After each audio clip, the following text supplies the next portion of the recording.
Huygens principal.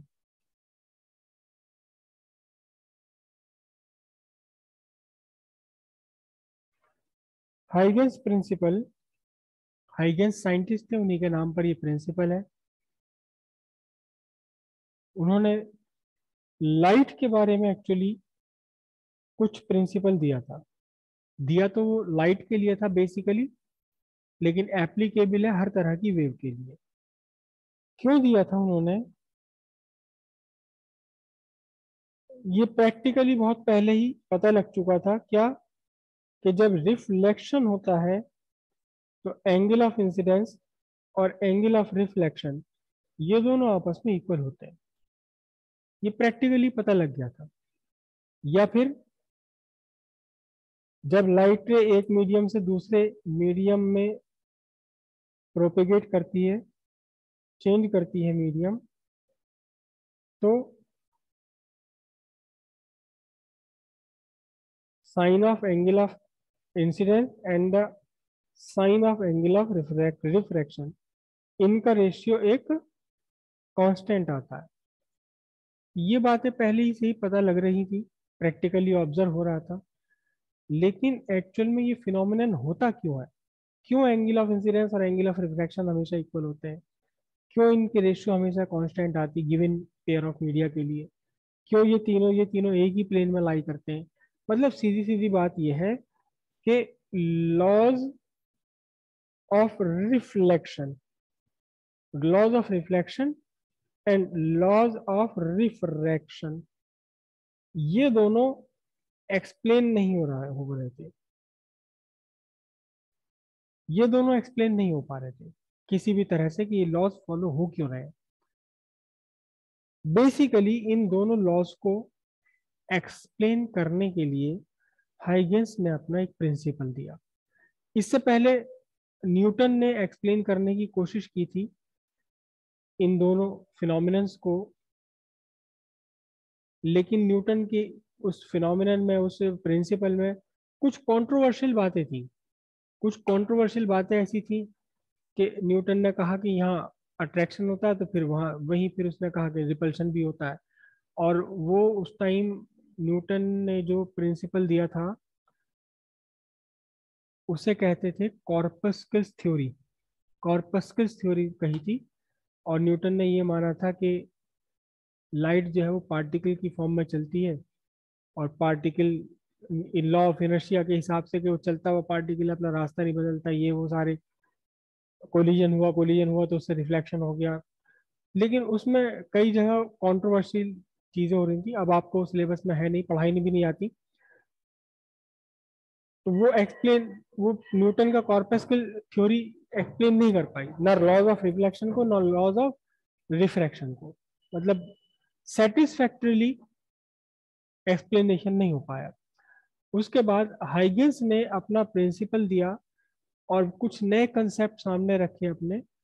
उसके बाद जा करके वो दोनों के दोनों जो फिनोमिनन थे, रिफ्रैक्शन भी और रिफ्रैक्शन भी, वो दोनों हाइगेंस प्रिंसिपल के बेस्ड पर बहुत अच्छे से एक्सप्लेन हो गए।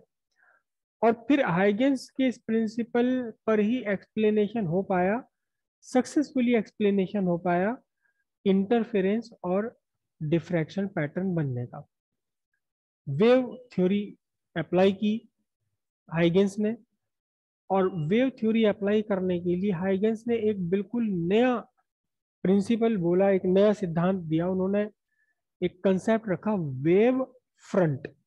Wave front.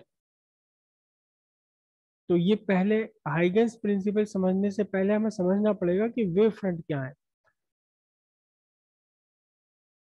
तो हाइगेंस प्रिंसिपल समझने से पहले हमें समझना पड़ेगा वेव फ्रंट।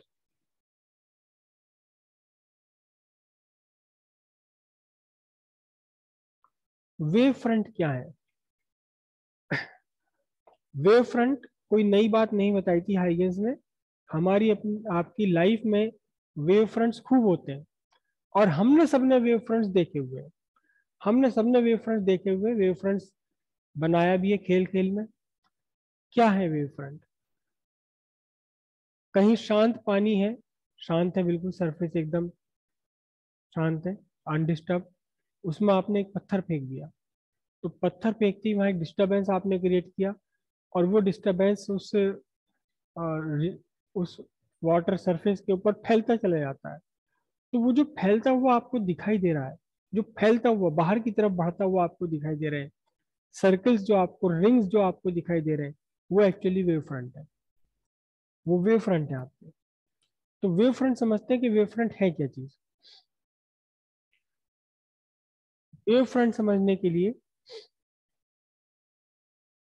आप ये एक दीवार समझ लीजिए, एक वॉल है, दीवार है, उस दीवार में यहाँ कई जगह यहाँ बंधे हुए हैं रस्सियां। दीवार में रस्सी बंधी हुई है, कई सारी रस्सी बंधी हुई एक दूसरे के पैरेलल, और इनका जो ओपन एंड है, यहाँ किसी ने इस ओपन एंड को अपने हाथ में पकड़ा हुआ है। ऐसी ही एक दूसरी रस्सी है, ये ऐसी ही एक और ये तीसरी रस्सी है, और सबको अलग अलग पर्सनस ने यहाँ इसे हाथ में पकड़ा हुआ है, यहाँ फ्री एंड को, और ये फ्री एंड को मूव कर सकते हैं, मूव कर सकते हैं वर्टिकली अपवर्ड्स, वर्टिकली डाउनवर्ड्स, यहाँ सारे। ठीक है, अब बिल्कुल इमेजिन कीजिए कि इन सब ने एक साथ, ये बंदे यहाँ खड़े हुए हैं, एक हाथ में इन्होंने खुला सिरा पकड़ रखा है यहाँ, और इन्होंने सबने मूव करना शुरू कर दिया, और एकदम ताल से ताल मिला करके। कैसे? कि जब इसका हाथ ऊपर जा रहा है तो इसका हाथ भी ऊपर जा रहा है, उसका हाथ भी ऊपर जा रहा है, इसका भी, इसका भी।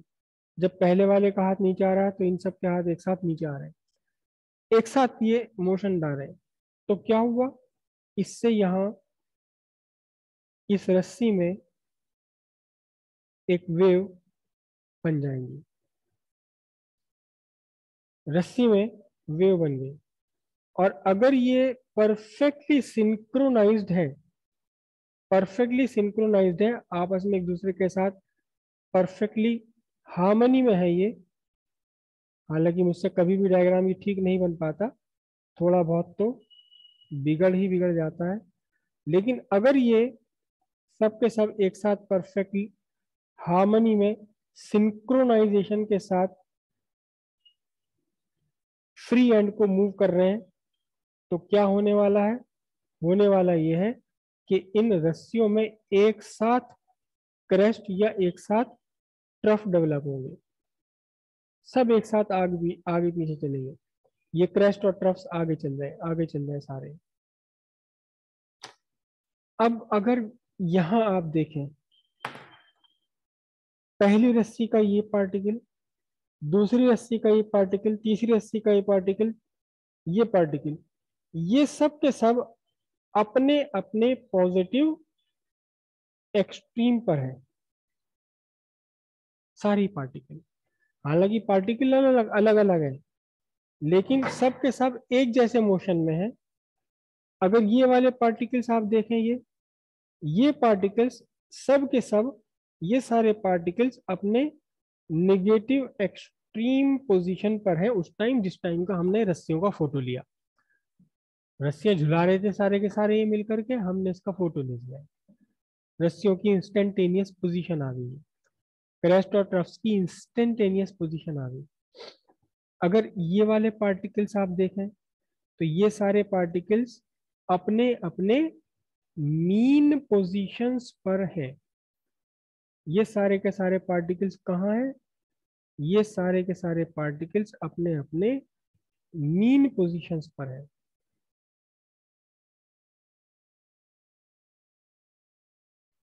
ये अपनी अपनी नेगेटिव एक्सट्रीम पोजीशन पर है, ये सारे के सारे पार्टिकल अपनी मीन पोजीशन पर है, ये सारे के सारे पार्टिकल एक साथ अपने पॉजिटिव एक्सट्रीम पर है। ये वाले सारे पार्टिकल्स कहाँ हैं? ये सारे पार्टिकल्स अपनी अपनी मीन पोजीशन पर है। अगर मैं ये वाले पार्टिकल देखूं, ये पार्टिकल, ये पार्टिकल, ये पार्टिकल, ये पार्टिकल, ये पार्टिकल, तो ये पार्टिकल ना अपनी मीन पोजीशन पर है, ना एक्सट्रीम नेगेटिव पर है, ना एक्सट्रीम पॉजिटिव पर है। ये पार्टिकल भी ऐसे ही है, लेकिन जो भी इसकी पोजीशन है, इस सेकंड वाले रस्सी की पार्टिकल की पोजीशन वही है जो फर्स्ट वाले रस्सी के पार्टिकल की है। अगर इन सारे पार्टिकल्स को देखें तो ये जिस जिस पोजीशन में भी है, जिस मोशन में भी है, वो मोशन, वो पोजीशन सारे ही पार्टिकल्स के लिए कैसी है? बिल्कुल सेम है। सारी पार्टिकल्स के लिए पोजीशन ये सेम है। अगर दो पार्टिकल्स सिंपल हार्मोनिक मोशन करते हुए किन्हीं दो डिफरेंट पार्टिकल्स के लिए ये पार्टिकल अगर सेम मोशन और सेम डिस्प्लेसमेंट में हो तो फिर ये क्या कहलाती है पोजीशन? किसी को याद है क्या कहलाती है पोजीशन? ये बताइए। सर एक बार फिर से बोलना। फिर से सर बोल। Same phase. ये पार्टिकल सिंपल हार्मोनिक मोशन कर रहा है, दूसरा पार्टिकल भी सिंपल हार्मोनिक मोशन कर रहा है, तीसरा पार्टिकल भी सिंपल हार्मोनिक मोशन कर रहा है। पहला particle at at same instant, जिस टाइम ने फोटो लिया, पहला पार्टिकल पॉजिटिव एक्सट्रीम पर है, दूसरा पार्टिकल भी पॉजिटिव एक्सट्रीम पर है, यानी कि दोनों की पोजीशन सेम है, दोनों के मोशन भी सेम है, क्योंकि पॉजिटिव एक्सट्रीम पर मोशन जीरो हो जाएंगे। तो जब दो डिफरेंट पार्टिकल जो सिंपल हार्मोनिक मोशन में है एक जैसी पोजीशन और मोशन में हो, तब इन दोनों पार्टिकल्स को क्या कहा जाता है? They are in same same phase. Phase में और इन सेम फेज। बिल्कुल सही बात है। कहा जाता है कि ये सारे के सारे particle same phase of vibration में है। यहाँ कौन सा फेस है इन सबका? Positive extreme. यहाँ कौन सा फेस है? Negative extreme. लेकिन यहाँ कौन सा फेस है? यहाँ मीन पोजीशन वाला फेस है। लेकिन ये भी मीन पोजीशन पर, ये मीन पोजीशन पर, ये मीन पोजीशन पर। अगर ये अपवर्ड मोशन की टेंडेंसी में है तो ये भी अपवर्ड मोशन की टेंडेंसी में, ये भी अपवर्ड मोशन की टेंडेंसी में, ये भी अपवर्ड मोशन की टेंडेंसी में, ये भी अपवर्ड मोशन की टेंडेंसी में। सबके सर मोशन मीन पोजीशन पे तो सर ये तो स्टैंडिंग वेव है, तो सर स्टैंडिंग वेव नहीं है, नोट्स तो सब प्रोग्रेसिव जगह पे ही वेव। रहेंगे भाई। मैंने प्रोग्रेसिव वेव बनाई है, स्टैंडिंग वेव नहीं बनाई है, जो आगे प्रोपेगेट कर रही है, आगे प्रोपेगेट कर रही है।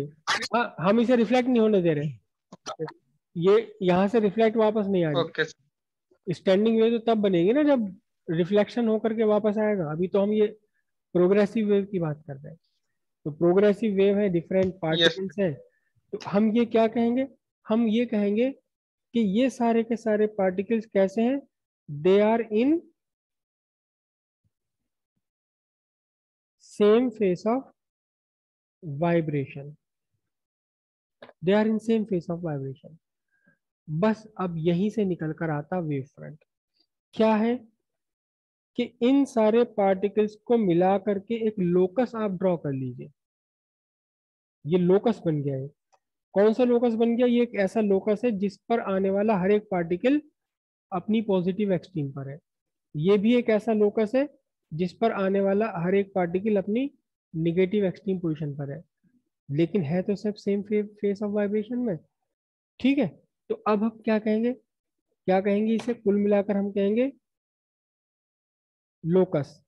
अब ये लोकस वन डायमेंशन भी हो सकता है, जैसे कि इस टाइम हमारे सामने एक लाइन, ये लाइन एक ऐसा लोकस है जिस लाइन पर आने वाले किसी भी रस्सी का पार्टिकल अपनी सेम पॉजिटिव एक्सट्रीम पोजीशन पर है एट द सेम टाइम। ये लोकस लाइन भी हो सकता है, ये लोकस सरफेस भी हो सकता है। तो locus of all the particles, all the particles of medium, medium के उन सारे पार्टिकल्स का लोकस। कौन से particles? Vibrating in same phase. Same face.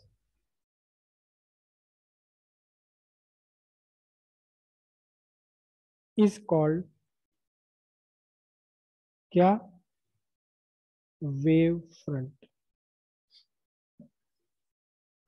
कहीं भी किसी वेव पर, किसी भी मीडियम में आप एक ऐसा लोकस ढूंढ लीजिए जिस लोकस पर आने वाले मीडियम के different particles same phase of vibration में आ रहे हो।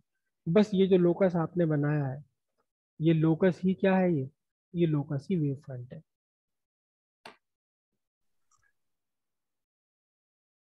कितने तरह के होते हैं wave fronts?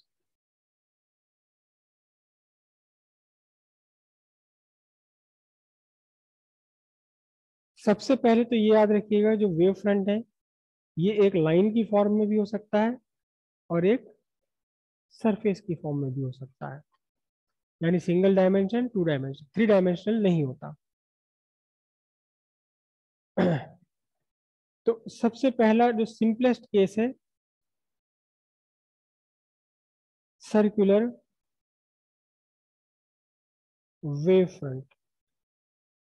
Circular wave front, circular wave front कैसा होगा? आपने शांत पानी में पत्थर फेंक के मारा और ये क्या बन गई? रिपल्स बन गई है, ये रिपल्स बन गई जो बाहर की तरफ को मूव कर रही है, बाहर की तरफ को।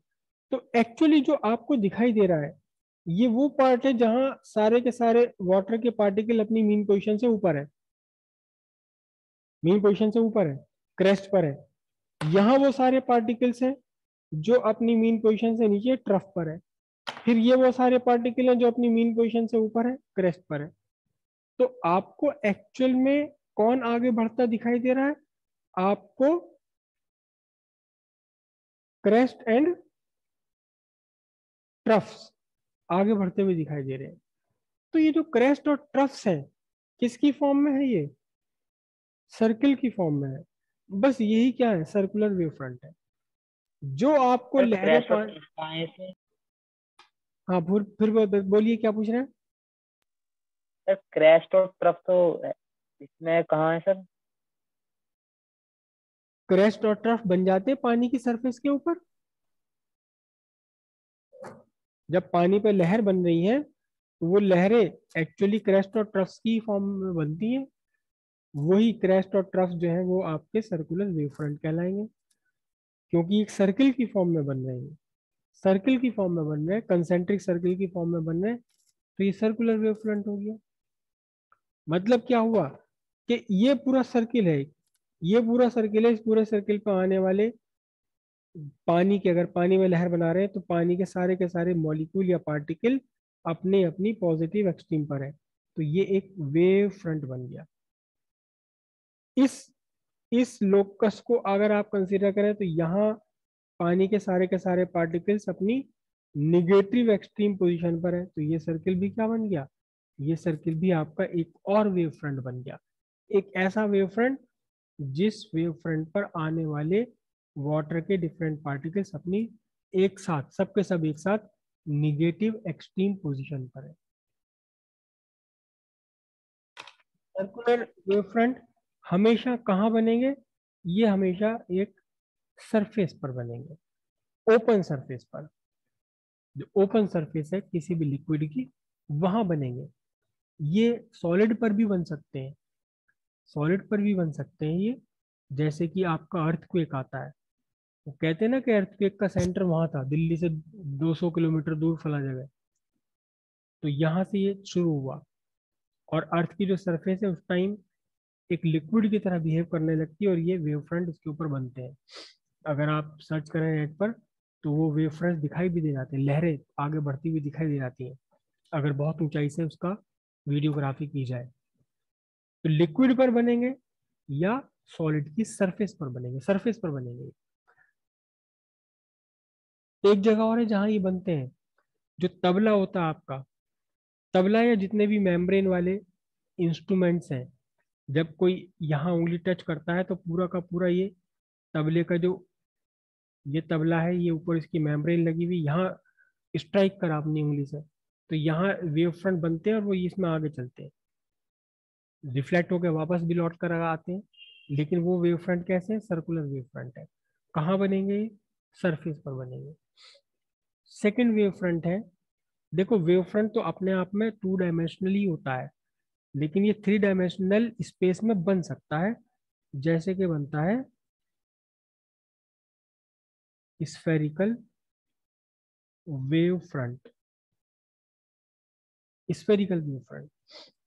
स्फेरिकल वेव फ्रंट कैसे? देखो ये आपने पानी में पत्थर फेंका, आपने पानी में पत्थर फेंका, तो पानी में जो पत्थर की हलचल है, डिस्टरबेंस है, इसे केवल सरफेस है चलने के लिए, पानी के अंदर नहीं जा रहा है।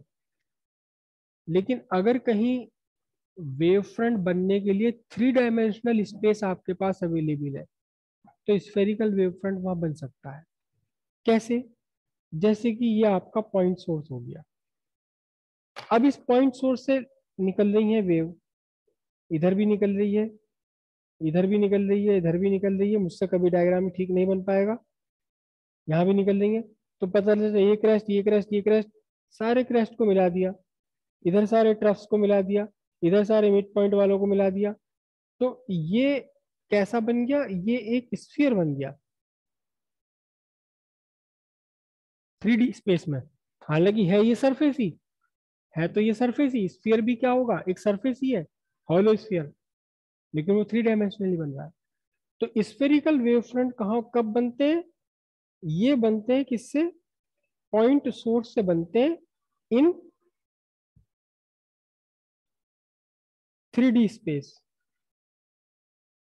अगर 3 डायमेंशनली प्रोपेगेट कर रही हैं वेव्स किसी भी सोर्स से, तो फिर उसके चारों तरफ जो वेव फ्रंट बनता है वो स्फेरिकल वेव फ्रंट है।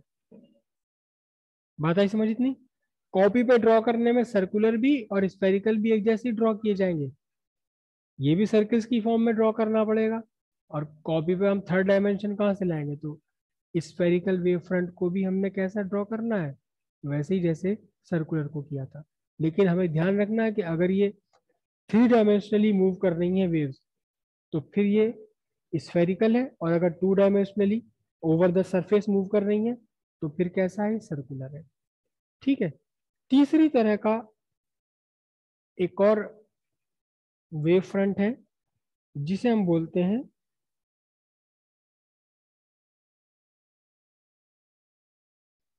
Cylindrical wave front.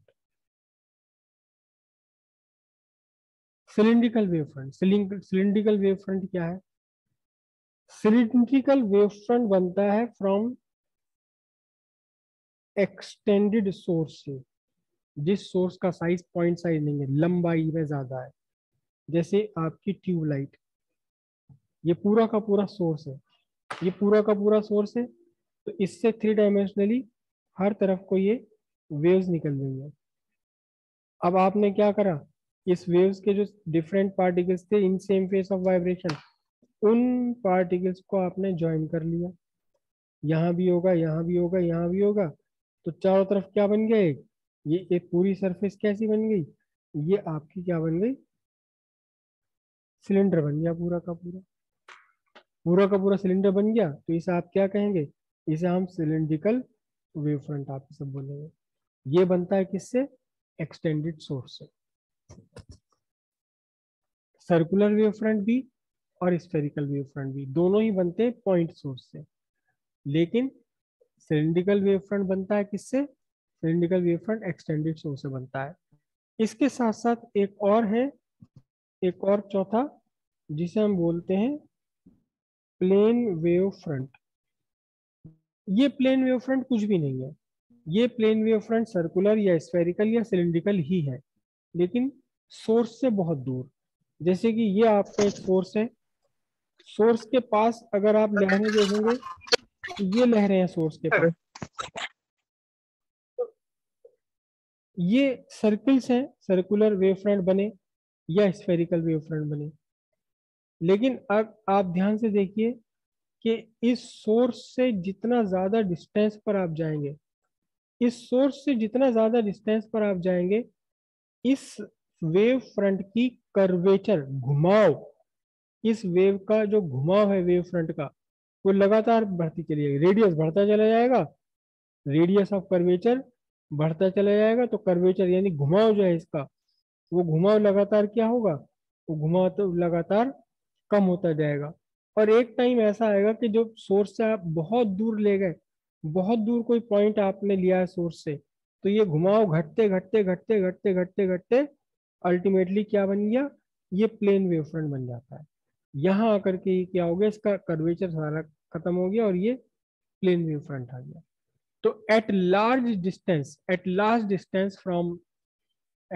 Distance from source, circular wave front हो चाहे वो स्फेरिकल वेव फ्रंट हो, circular, spherical and cylindrical, they become plane wave front. At large surface, at large distance from source, circular या spherical and cylindrical wave front lose their curvature, इनकी curvature खत्म हो जाती है. Now they are called plane wave front. ऐसे source बहुत कम है जो सीधे सीधे अपने अंदर से प्लेन वेव फ्रंट ही निकालते हो. ज्यादातर सोर्स सर्कुलर या स्फेरिकल वेव फ्रंट ही एमिट करते हैं, प्लेन वेव फ्रंट बहुत कम एमिट करते हैं. प्रॉपर्टीज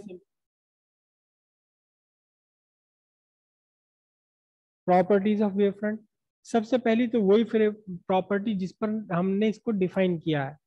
क्या डिफाइन किया है? All the particles on a given wave front are in same phase of vibration. Same phase of vibration जिस पर हमने डिफाइन करा वो इसकी पहली प्रॉपर्टी. सेकंड प्रॉपर्टी क्या है कि wave front is always perpendicular to direction of motion. Direction of propagation of wave के परपेंडिकुलर. ये आपको देखिए direction of propagation of wave है. कहीं भी आप देख लीजिए, ये अगर आप देखेंगे ये वेव फ्रंट तो परपेंडिकुलर है किसके? डायरेक्शन ऑफ मोशन के. यहाँ वेव फ्रंट देखेंगे तो परपेंडिकुलर डायरेक्शन ऑफ मोशन के. अगर यहाँ देखेंगे तो ये वेव फ्रंट परपेंडिकुलर है किसके? डायरेक्शन ऑफ मोशन के. तो wave front is always perpendicular to the direction of motion of wave या direction of propagation of wave. बस दो ही प्रॉपर्टी.